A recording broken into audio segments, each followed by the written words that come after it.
kas čia sukėlė manos kalbinių pirmis. Pradeda pokalbį, mano džiausiai. Daug mėlė matuotis, kad jūs savęs, kaip pasakyti, nereikia. Oi, matot, jie jiems netinka, šlatai nepakankamai iščištai, apskritai dydis nedaug, ar išmužiai išvirsti. Tai čia ne mano problema. Šiame kanale galite išvirsti matos informacijos, siauresnio požiūrio žmonėms. Gali pasirodyti, kad įvyko gyvenimą, išeiti į žemę. Apie tai aš jūs ir tęsiu. Kalbėsiu apie svarbius, bet labai nuobodžius dalykus. Taip, kad jeigu ką vaizdainės per pirmas 2 minutės nesudomins, galite išjungti iš viso ir eiti žiūrėti savo turkiškų serialų.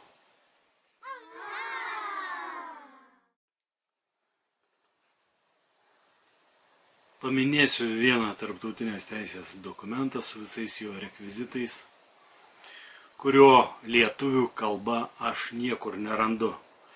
Netgi tuose svetainėse, kuriuose skelbiami Lietuvos Respublikos įstatymai ir ten dega žali lempukai arba raudoni lempukai.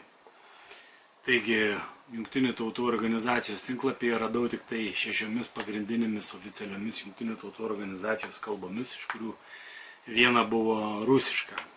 Tai rusišką dokumentą aš perskaičiau ir kai kurie mano bendraminčiai padarė vertimus į lietuvių kalbą.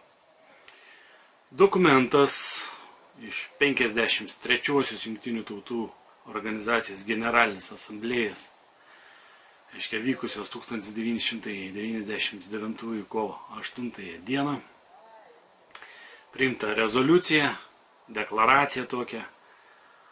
Darbotvarkės punktas buvo 110b pavadinimu, o pati deklaracija vadinasi taip didžiosiomis raidėmis A pasvirasis brūkšnelis, RES pasvirasis brūkšnelis 53 pasvirasis brūkšnelis 144. Ir norėčiau atkreipti jūsų dėmesį, tie, kas skaitot rusiškai, tai iš karto galėsit pasiskaityti, tie, kas nesuprantat rusiškai, galite angliškai skaityti, arba pasidaryti vertimus lietuvių kalbą. Slava Bogu, kaip sakant, vertėjų dabar internete yra. Tai noriu, kad atkreiptumėt dėmesį nuo 1 bent jau ir iki 6 straipsnio toje deklaracijoje. Ir aišku, visą tą preambulę paskaitykit.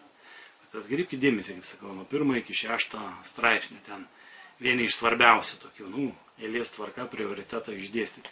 Apie žmogaus teisės, laisvės, ir visą kitą. Šiaip dokumentas yra netrumpas, ilgas ir nuobodus. Bet tie, kas domitės žmogaus klausimu, žmogaus teisių klausimu, žmogumi kaip titulų, kaip teisinių santykių subjektų, kaip įrankių, kuriuo galima naudotis, ginantis nuo sistemos bespridėlo, tai siūlau perskaityti visą šitą dokumentą nuo pradžios iki galo ir ne vieną, ir ne 2 kartus.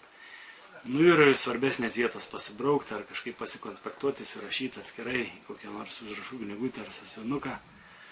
Suflerių atveju, kad pasitaikius tam tikrai sistemai, jūs galėtumėt šitos sistemos įrankių naudotis, kaip sakant, ta lazda ar antrų jos galu, kai jūs puola, kad jūs turėtumėt kuo gintis. Sėkmės visiems beieškantiems ir radusiems. Pateikiu ant lėkštutės. Naudokitės. Nėra už ką.